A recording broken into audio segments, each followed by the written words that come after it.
What's up, y'all? Welcome to Second and 15, a Philadelphia Eagles fan podcast presented by Olde City Sports Network, the best network for all your Philadelphia sports needs.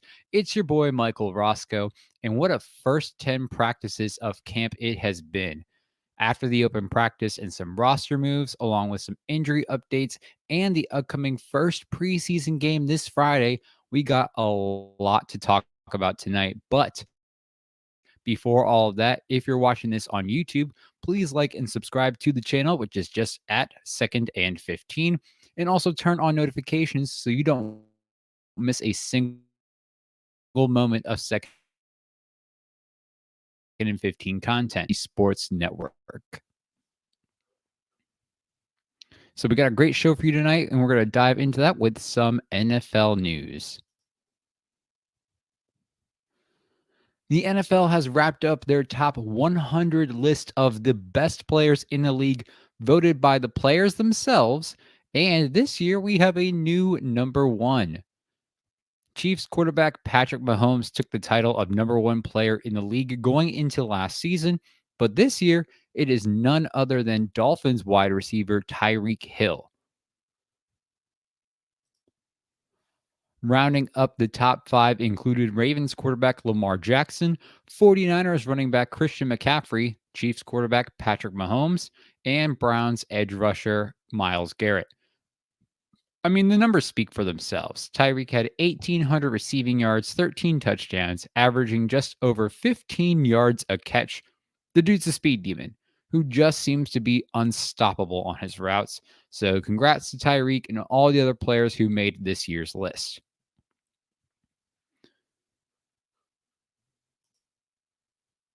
In other news, the New York Giants and the Detroit Lions have been slammed with nearly $200,000 worth of fines after multiple scuffles during their joint practice.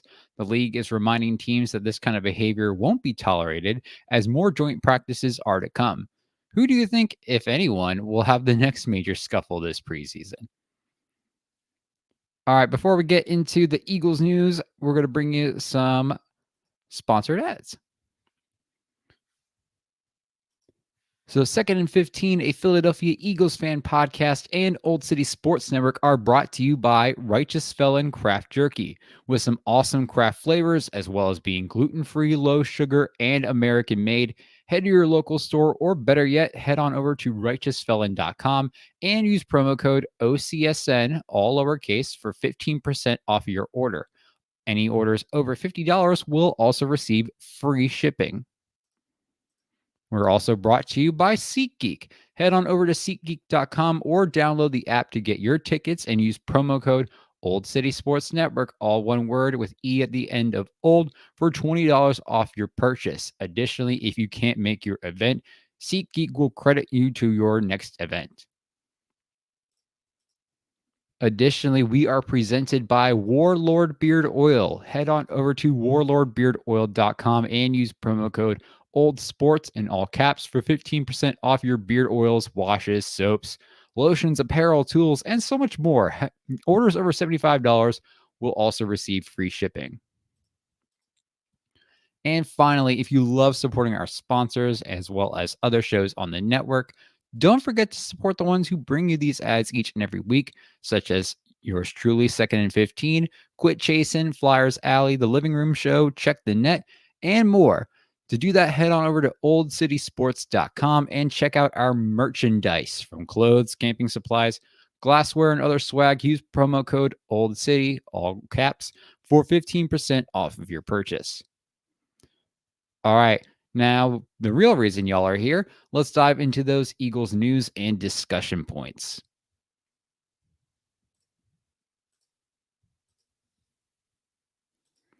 So, starting off with some injury updates. This camp has been not the best when it comes to injuries so far, but everything seems pretty minor.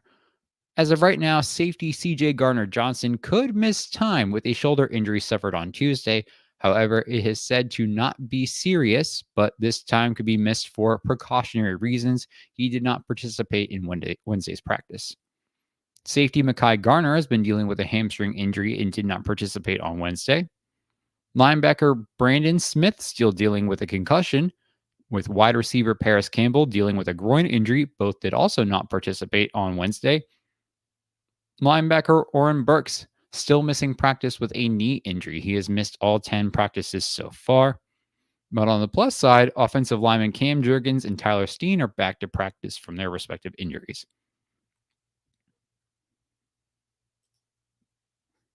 Next up, we got some roster moves, including some that were made just about an hour ago or so.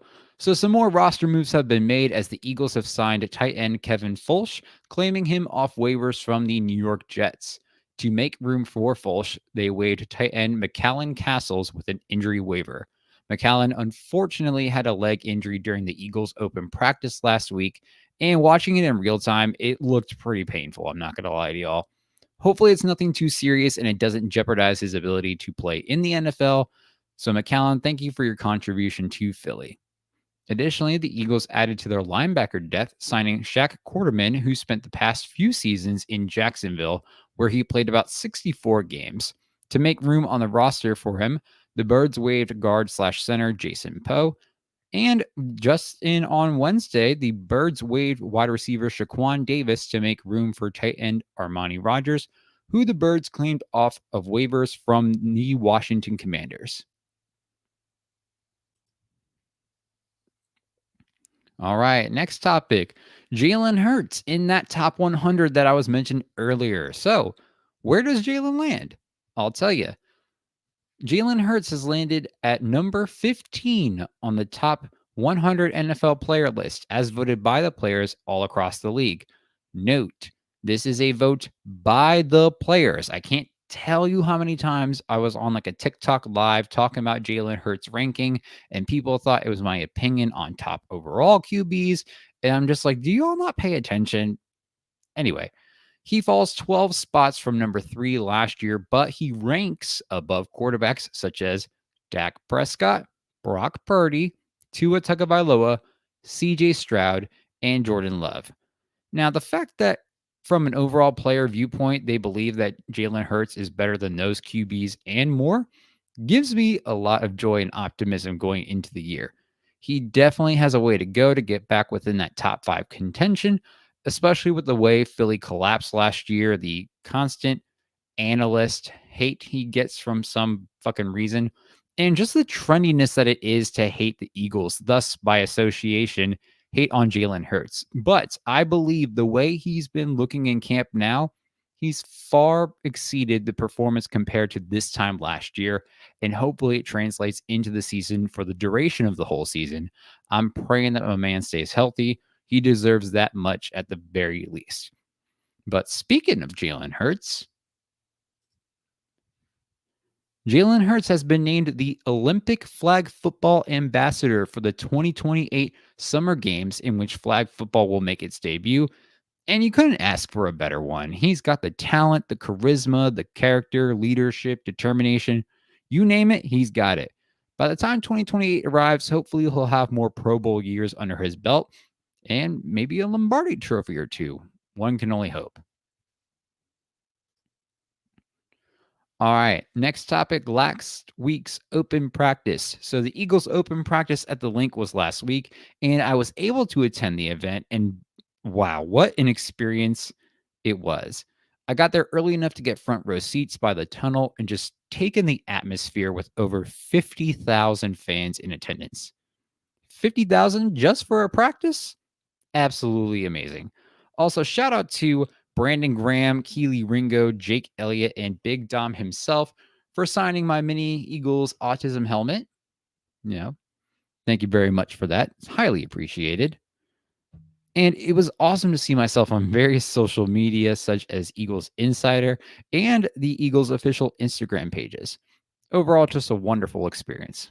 But anyway, we got the chance to see Saquon step on the field at the link for the first time in an Eagles uniform, and it did not disappoint. I saw a lot of things I liked, and I'll talk about some of them, including a lot of motion from the offense, which had a very strong night. I also like the running back room, especially with Saquon dodging numerous tackles for like a big 20-yard gain, as well as Will Shipley demonstrating that Clemson shiftiness, getting a ton of touches between the first and second teams.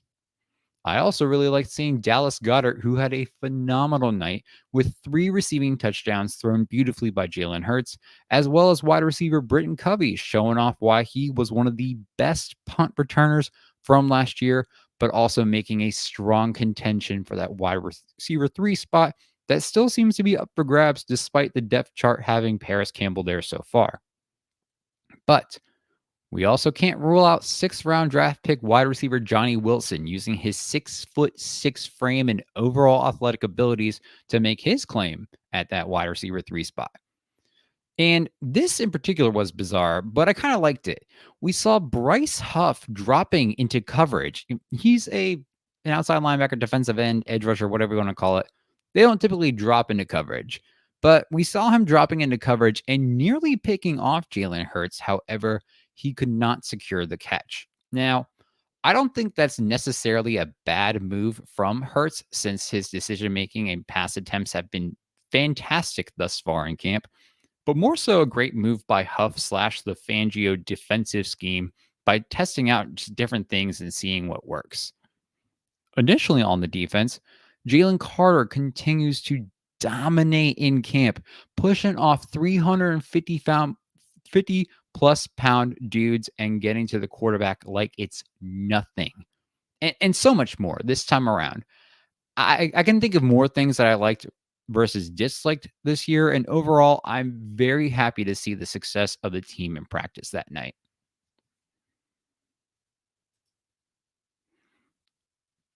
All right, we finally have some Eagles football this week. That's right, the Eagles will have their first preseason game against the Ravens, just like they did last year for some reason. The game will start this Friday at 7:30 p.m. and will enter this game as the 5th best team heading into the preseason, according to NFL.com. Now, realistically, I don't anticipate like any of our starters playing these games. So this will be a good opportunity for the rookies and those bubble guys to get a chance to prove themselves as to why they deserve a roster spot. Here's a few, not all, but a few of the things that I'm hoping to see in this first preseason game. The new offense against another team's defense is my first. Now, granted, this is just a preseason game, but the team will be going against a team that has won their last 24 consecutive preseason games. I don't know what it is about the Ravens and their preseason streak. Hopefully, we can end it this time, but that's for another day. So, if our guys in our new offense make it difficult for them, even if we lose, it'll give me optimism going into week 1 when we play our starters. Kellen Moore's offense has already looked better than what we saw last year, and it'll be exciting to see it against another team. As with the defense, I'm excited to see this Vic Fangio defense with a very young athletic personnel against an opposing offense. Vic Fangio has nearly 40 decades of NFL experience and was a consultant for the team for a few weeks during the 2022 Super Bowl run season. And now with him taking the reins, I'm excited to see this defense in action.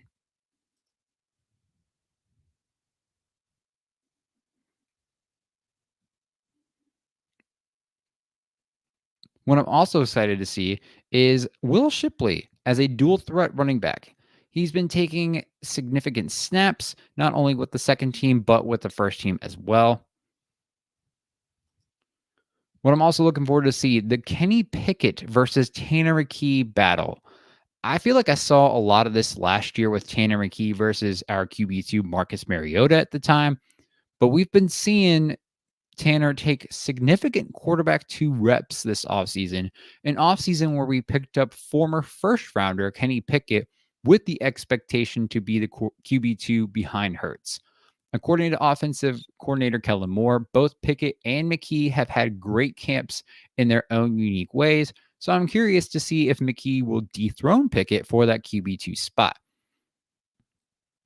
We'll have a semi experienced veteran in Pickett versus a sixth round pick in McKee, who hasn't played a regular season down in the NFL so far. Now, Marcus has much more experience than Pickett, yet both were in this situation with Tanner McKee between last year and this year. I'm not saying I don't believe in Tanner McKee. I think he's a good quarterback, could develop into a great one in coming years. Personally, I'd rather have someone with regular season experience at the quarterback 2 spot, but who knows, honestly. McKee has been putting in the work, and if he's doing better than Kenny Pickett, then I'd pick McKee over Pickett to be that QB2.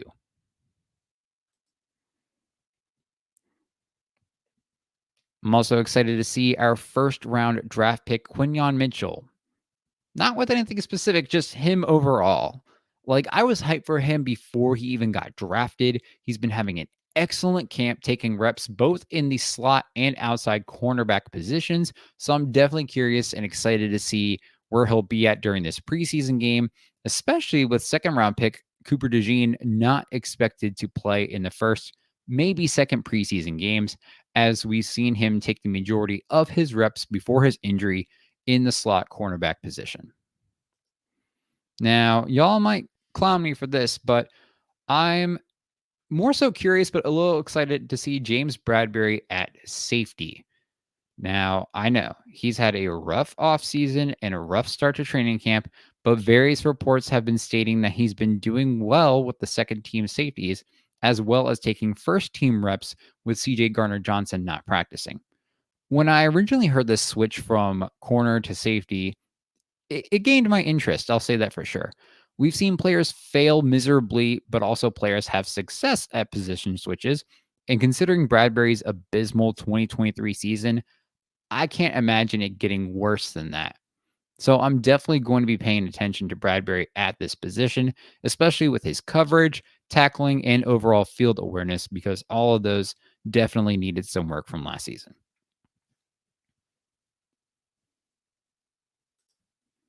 All right, moving on to our final subject of the episode, the article. I hope y'all know what I'm talking about. If you don't, on Wednesday, in an article from Tim McManus and Jeremy Fowler, they dove in deep into the relationship between Jalen Hurts and head coach Nick Sirianni, primarily their relationship from last year. Yes, we are still talking about stuff from last year. Within the article, various direct team sources make statements regarding the whole relationship. For example, one source stated that the relationship between Hertz and Sirianni was, quote, fractured and unhealthy. Basically, there were significant vision differences between Sirianni and Hertz slash former offensive coordinator Brian Johnson.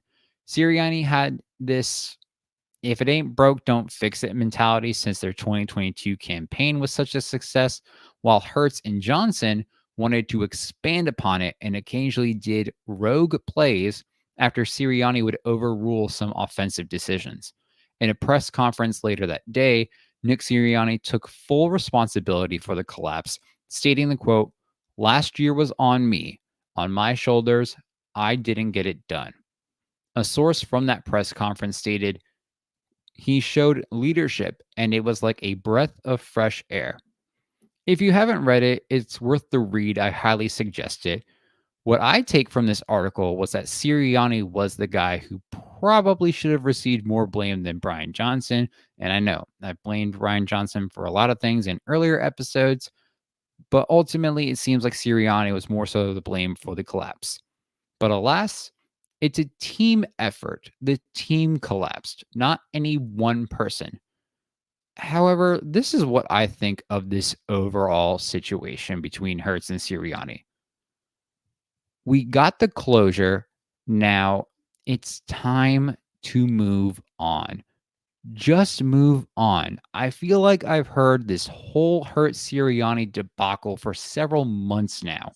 We're in the new season. We're in the new season, and let the past be the past. And we need to look forward. There's a reason the front windshield is bigger than the rearview mirror. Let's just move on.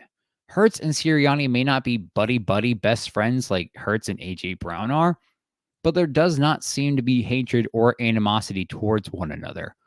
Why dwell on what was instead of focusing on what can be? With Kellen Moore taking command of the offense and Nick dialing himself back, it shows accountability, it shows trust in others, and it shows the attempt to amend a relationship that was at its worst point. As Eagle fans, we have our opinions on the past, what went wrong, yada, yada, yada. We need to stop that. There is so much to look forward to this season between a significant improvement from Hurts in camp, the massive changes to the offense and defense, all these offseason acquisitions, you name it. There's so much to look forward to that one thing is just not worth looking back on. Let's just move on.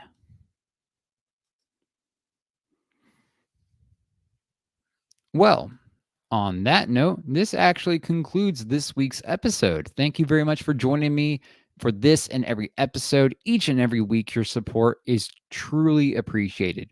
Next week, we're going to look into what happened during that Eagles Ravens preseason game. Hopefully, more good than bad, as well as the other Eagles news that will come throughout the course of the week. I hope you all have a great weekend. Don't forget to stay fly like an eagle. And as always, go birds.